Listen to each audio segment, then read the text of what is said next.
Oke, Assalamualaikum warahmatullahi wabarakatuh. Kita lanjutkan materi kita di bab 8, yaitu analisis komparatif K-sampel to way ANOVA. Jadi kalau di bab 7 kemarin kita sudah membahas untuk one way ANOVA-nya. Hari ini kita membahas untuk yang two way ANOVA. Jadi kita masih ingat kalau one way itu untuk satu faktor, kalau two way ANOVA berarti untuk dua faktor. Jadi kemarin dicontohkan untuk mencari perbedaan performance dari tiga merek seluler ya, 3 merek HP. Jadi itu yang dinamakan satu faktor ya, berarti performanya aja itu tadi ya. Jadi nggak ada faktor lain selain performance. Jadi dinamakan satu faktor. Kemudian untuk 2 ANOVA ini yang kita bahas untuk sampel K berkorelasi. Jadi di pertemuan-pertemuan sebelumnya kita sudah membahas apa perbedaan berkorelasi dan tidak berkorelasi. Jadi kalau berkorelasi berarti itu masih berhubungan ya. Tapi kalau yang tidak berkorelasi berarti dia sudah independen, tidak ada hubungannya antara dua faktor tersebut gitu. Nah, karena ini berkorelasi berarti masih ada hubungannya. Nah, di sini karena ini adalah uji beda ya, masih sama untuk mencari perbedaan atau perbandingan dari suatu penelitian yang ingin kita teliti, apakah ada perbedaan atau ingin membandingkan suatu faktor gitu. Nah, ini untuk K-sampel berarti lebih dari 2 sampel yang berkorelasi dengan dua faktor yang berpengaruh. Ini maksudnya berkorelasi ini saling berpengaruh ya. Kemudian untuk ANOVA K berkorelasi dapat dibedakan menjadi dua, atau dua ANOVA tanpa interaksi atau yang dengan interaksi. Kemudian langsung aja ke contoh soal. Di sini dicontohkan sebuah perusahaan X pada tahun 2009 dia membuat sebuah air minum kemasan. Nah, dia pengen tahu nih, apakah ada pengaruh dari ukuran kemasan air dan warna kemasan terhadap hasil penjualan. Nah, makanya di sini ada dua faktor ya. Jadi kalau yang kita teliti nggak cuma satu atau one way, berarti disebutnya two way. Di sini ada dua faktor, yaitu untuk ukuran dan untuk warna. Dan ini masih sejenis karena ini sama-sama sama-sama sampelnya adalah kemasan air, sehingga ya disebut berkorelasi tadi ya. Jadi two way ANOVA untuk sampel yang berkorelasi. Jadi dua faktornya ada ukuran dan ada warna, kemudian saling berkorelasinya faktor yang diteliti sama, yaitu kemasan air terhadap hasil penjualan. Jadi di sini sudah mulai menganalisis adanya pengaruh. Jadi kita pengen tahu apakah ada perbedaan ya hasil penjualan ketika ukurannya berbeda dan juga warna dari kemasan air minum itu berbeda gitu. Jadi selain ingin mengetahui pengaruhnya, kita juga pengen tahu perbedaan pada masing-masing ukuran dan pada masing-masing warna, sehingga ini disebutnya two way ANOVA untuk sampel berkorelasi. Kemudian untuk tujuan tadi, perusahaan akan mengambil sampel dari hasil penjualan untuk setiap ukuran air minumnya ya. Jadi dia punya 3 ukuran, yaitu kecil, sedang, dan besar. Kemudian data penjualan 1 bulan pada tabel ini nanti. Kemudian dia menentukan taraf signifikasinya 5%.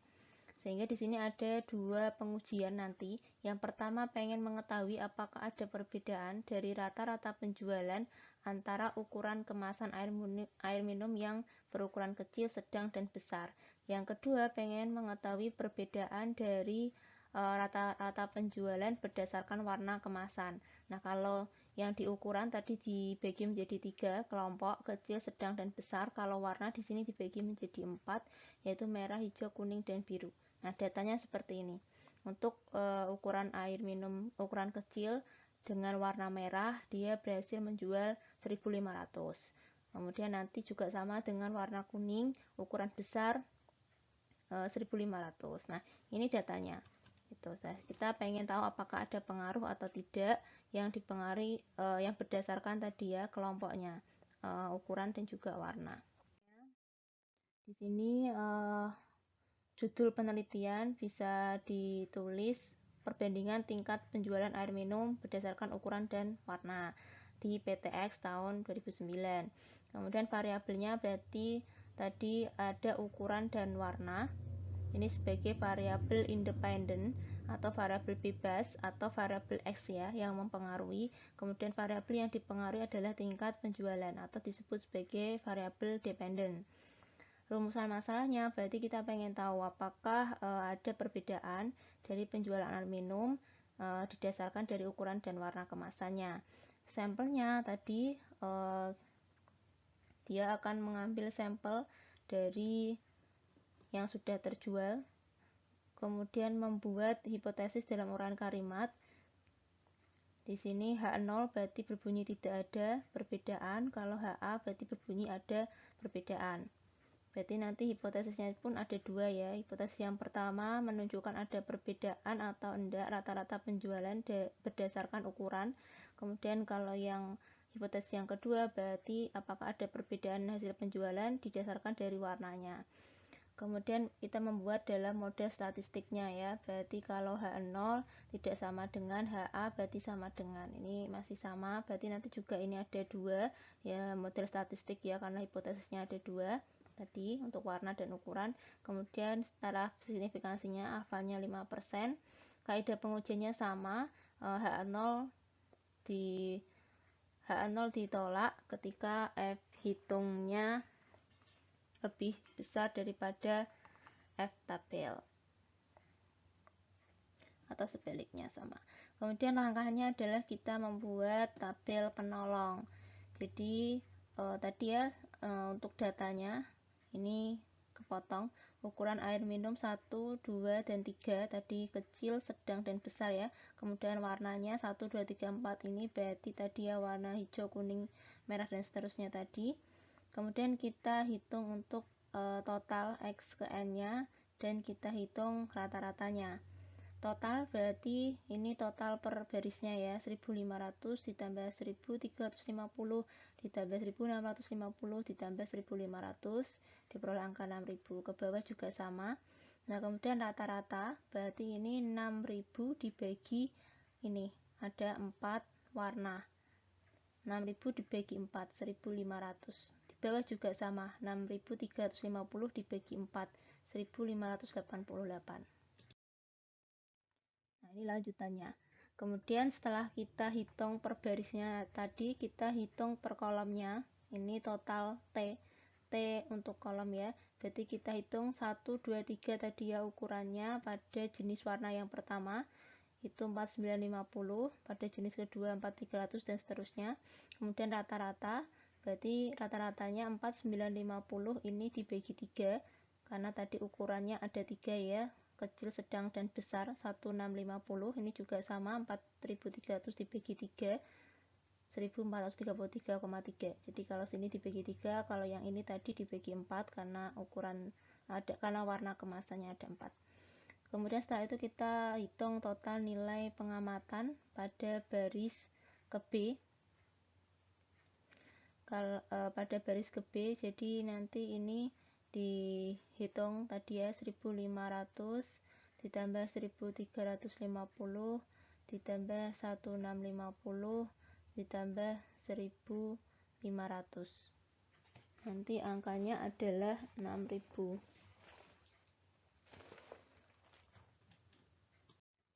Jadi ini adalah penjumlahan dari baris yang pertama ya. Baris yang pertama ukuran air minum berukuran kecil pada warna yang ke-1, kedua, ketiga, dan keempat. Jadi ini di slide sebelumnya tadi dijumlah 6000. Kemudian menghitung rata-rata pada baris ke B.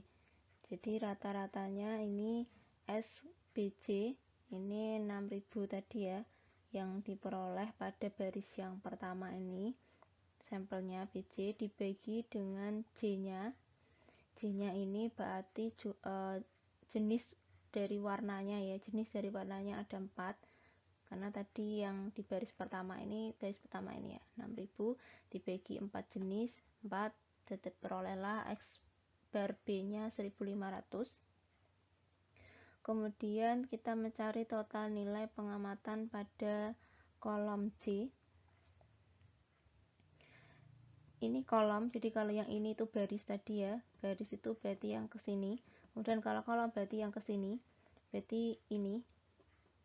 tadi ada untuk warna yang pertama itu 1500 di ukuran yang kecil, kemudian ukuran sedang 1750, kemudian yang ukuran besar ini ketiga pada kolom yang pertama, warna yang pertama 1700 ini, sehingga TPJ-nya yaitu 4950. Kemudian yang kelima kita hitung rata-rata, berarti tinggal ini 4950 dibagi dengan jenis ukurannya tadi ada 3 ya, karena ini yang kolom. Jadi sudah diperoleh angka SPRJ-nya 1650. Setelah itu kita menghitung rata-rata populasi. Rata-rata populasinya ini adalah XBAR sama dengan sigma TBJ dibagi BJ. TBJ-nya adalah 18.600 ini ya. Jadi ini adalah total dari penambahan kolom. Jadi ini ditambah dari atas dari yang pertama. Yang pertama itu 6.000, kemudian ditambah 6.350, kemudian ditambah yang ketiga ini 6.250, diperolehlah angka 18.600. Ini adalah nilai dari TBJ-nya ini. Kemudian dibagi dengan perkalian BJ. Jadi BJ-nya ini, B adalah ukuran air minum, ukurannya ada 3 jenis ukuran. J-nya adalah warnanya, ada 4 jenis warna, sehingga 3 dikali 4. Kemudian diperolehlah hasilnya 4650. Setelah itu kita tentukan nilai jumlah kuadrat antar baris atau disebut JKB. Jadi ini kita ambil dari yang sudah kita hitung. Di baris pertama angkanya 6000 kita kuadratkan, kemudian di baris kedua angkanya 6350 penjumlahannya ya untuk yang ukuran nomor 2, kemudian ukuran yang ketiga, baris yang ketiga ini 6250, ini 6250 dikuadratkan. Nah ini dibagi 4, dibagi J itu berarti yang ini ada J ini udah ada itu ya notasinya, warna kemasannya jenisnya ada 4, dikurangi dengan sigma T nya yang sudah dihitung, pembagian sigma T dibagi perkalian BJ 4650 tadi ya. Nah ini langsung ditaruh di sini, 3 dikali 4 18.600 nya di pangkat 2 jangan lupa. Setelah dikuadratkan semua nanti ini dihitung dulu, baru dikurangi dengan hasilnya ini, diperolehlah angka ini dan hasilnya adalah 16.250 untuk JKB. Kemudian kita hitung nilai derajat kebebasan antar baris. Jadi karena barisnya ada 3 ya, 1 2 3 tadi air minum ukurannya. Kemudian ini berarti B-nya 3 min 1 2. Kemudian setelah itu kita hitung untuk ragam antar barisnya. S1 kuadrat itu JKB 16.250 dibagi DKB-nya derajat kebebasan barisnya 2. Sehingga 16.250 dibagi 2 8125. Setelah itu kita perlu menghitung JKK, ini kuadrat antar kolom. Kalau tadi kuadrat antar baris, ini kuadrat antar kolom. Rumusnya berarti kita lihat yang kolom. Kalau tadi kita lihat baris, ini kita lihat kolom. Jadi kolom yang pertama nilainya tadi jumlahnya adalah 4950 dikuadratkan, kemudian kolom kedua 4300, kolom ketiga 5000, kolom keempat 4350 dikuadratkan. Kemudian dikurangi sama dengan sigma T dibagi dengan BJ kali BJ-nya dikuadratkan. Nah, nanti diperoleh angka untuk kolomnya, jumlah kuadratnya 141.667. Setelah itu kita hitung nilai derajat kebebasan J-1.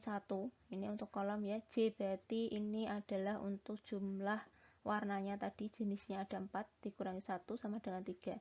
Setelah itu kita bisa menghitung ragam antar kolom. S2 pangkat 2 JKK 141667 dibagi derajat kebebasan kolomnya 3 sehingga diperoleh 47222. Nah ini kalau di One Way ANOVA kita cukup mencari 2 ya untuk baris dan kolom. Ini untuk yang Two Way ANOVA kita perlu juga untuk mencari jumlah kuadrat total atau disingkat JKT. Nah, total di sini kita mengambil sampelnya aja. Ini dicontohkan di sini di baris yang pertama. Baris yang pertama jumlahnya untuk ukuran yang pertama ya, ini diambil aja sampel 1500. Ini untuk warna 1, ini warna 2 1350, warna 3 1650, warna 4 1450. Nah, ini dikuadratkan semua. Ini diambil sampel untuk baris yang pertama. Kemudian ini sama seperti yang di atasnya, ini diambil keseluruhan. Nah, nanti ditotal semua baru dikurangkan dengan ini, diperoleh JKT 205.000. Setelah itu kita butuh jumlah kuadratnya, jumlah kuadrat galet JKG. Ini yaitu rumusnya JKT dikurangi JKB dikurangi JKK. Kalau JKT tadi sudah dihitung, ini 205.000 dikurangi JKB 16.250 ya, tadi di slide sebelumnya. Kemudian JKK 141667, sehingga diperoleh angka untuk jumlah kuadrat galetnya 47.083. Setelah itu kita butuh nilai derajat kebebasan galet. Rumusnya adalah B-1 dikali J-1. B itu berarti ukurannya tadi ya, barisnya, baris ukuran ada 3 jenis. Kemudian J itu berarti kolom, tadi ada 4 jenis warna, ini 4 jenis kemasan, ini 4 jenis warna, diperoleh angka 6. Jadi 3 dikurangi 1 2, 4 dikurangi 1 3, 2 dikali 3 6. Kemudian setelah itu kita bisa menghitung nilai ragam galet S3 pangkat 2, itu JKG nya 47.083 dibagi derajat kebebasan galetnya 6, sehingga diperoleh untuk ragam galet 7847. Setelah itu baru bisa menghitung nilai F hitung. Jadi di sini nanti kita menghitung dua jenis F hitung, F1 dan F2. F hitung yang pertama, ini pembagian dari S1 pangkat 2 dibagi dengan S3 pangkat 2. S1 pangkat 2 itu 8125. Tadi di slide sebelumnya yang kita cari pertama. Kemudian S3 ini adalah 7847. 7847 ini ya, berarti dari yang barusan kita peroleh, yang kita hitung. Diperoleh F hitung untuk F yang pertama itu 1,0353. Kemudian untuk F hitung yang kedua, ini rumusnya adalah S2 pangkat 2 dibagi S3 pangkat 2. S2 nya ini 47222. S2 tadi kita sudah menghitung ini antar kolom ya, ragam antar kolomnya. Kemudian S yang ketiga ini tadi 7847, diperolehlah F hitung yang kedua 6,018. Nah, setelah itu kita ringkeskan di dalam sebuah tabel. Jadi tadi kita sudah menghitung dua jenis ragam ya, ragam pertama, ragam kedua, ragam ketiga, S1, S2, S3. Kemudian kita sudah menghitung F hitung yang pertama dan juga F hitung yang kedua. Kemudian langkah selanjutnya adalah menghitung F tabel. F tabel kita harus menentukan dulu mana pembilang, mana penyebut. Nah, untuk menghitung pembilangnya rumusnya adalah N-1 atau J-1. N itu tadi ukuran kemasan ada 3 jenis, 3-1 berarti 2. J ini adalah kolomnya tadi, jenis warnanya ada 4, 4-1 3. Nah, ini kita punya pembilang 2 ya. Jadi yang pertama nilainya 2, yang kedua nilainya 3. Kemudian penyebut ini perkalian dari N-1 dikali J-1. 3-1 dikali 4-1, 2 dikali 3, 6. Sehingga penyebutnya adalah 6. Nah, untuk mencari nilai dari F tabelnya nanti berarti kita harus mengetahui yang pertama adalah nilai signifikansinya sudah diketahui yaitu 5% atau 0,05. Kemudian kita perlu melihat nilai pembilang dan penyebut. Nilai pembilang yang pertama yaitu 2, ini berarti 2 dan penyebutnya 6. Kemudian untuk F hitung yang kedua berarti 3 untuk pembilangnya, penyebutnya masih sama 6 dan alfanya 0,05. Nah, nanti diperoleh angka yang pertama 5,14, yang kedua F tabelnya 4,53. Sehingga nanti bisa dibandingkan Kalau di sini untuk F hitung yang pertama diperoleh tadi 1,053, lebih kecil dari F tabelnya 5,14. Sehingga ketika F hitungnya lebih kecil berarti H0-nya diterima. Berarti HA-nya ditolak, hipotesisnya ditolak. Kemudian yang kedua, ini nilainya 6,018 tadi, lebih besar dari F tabelnya. F tabelnya 4,53, sehingga H0 ditolak, yang berarti hipotesis yang kedua diterima. Berarti untuk ukuran itu tidak mempengaruhi hasil penjualan, tapi untuk warna ternyata mempengaruhi hasil penjualan gitu. Nah, kalau digambarkan seperti ini, jadi ini 5,14 adalah nilai F hitung yang pertama. Nah, kemudian ini adalah nilai F tabelnya, ini adalah nilai dari F hitungnya. F hitungnya ternyata ada di sebelah sini, yaitu di daerah penerimaan H0 ini. Yang kedua, ini nilai F tabelnya 4,14, F hitungnya adalah 6,02, ada di daerah penolakan H0. Gitu. Nah, untuk melihat ini tadi ya, kita coba yang pertama, kenapa bisa mendapatkan angka 5,14. Jadi kita ingat alfanya 0,05, kemudian pembilangnya 2, penyebutnya 6 ya. Nah, ini pembilangnya 2, penyebutnya 6, alfanya 5% atau 0,05. Sehingga kita 2, kita tarik, dan gini 6 penyebutnya. Sehingga angkanya 5,14. Yang F tabel yang kedua tadi untuk pembilangnya adalah 3. Pembilangnya 3, penyebutnya masih 6. 4,76 gitu. Nah, ini adalah contoh soal. Silahkan kalian kerjakan dengan cara yang sudah saya jelaskan di depan. Oke, sekian. Terima kasih.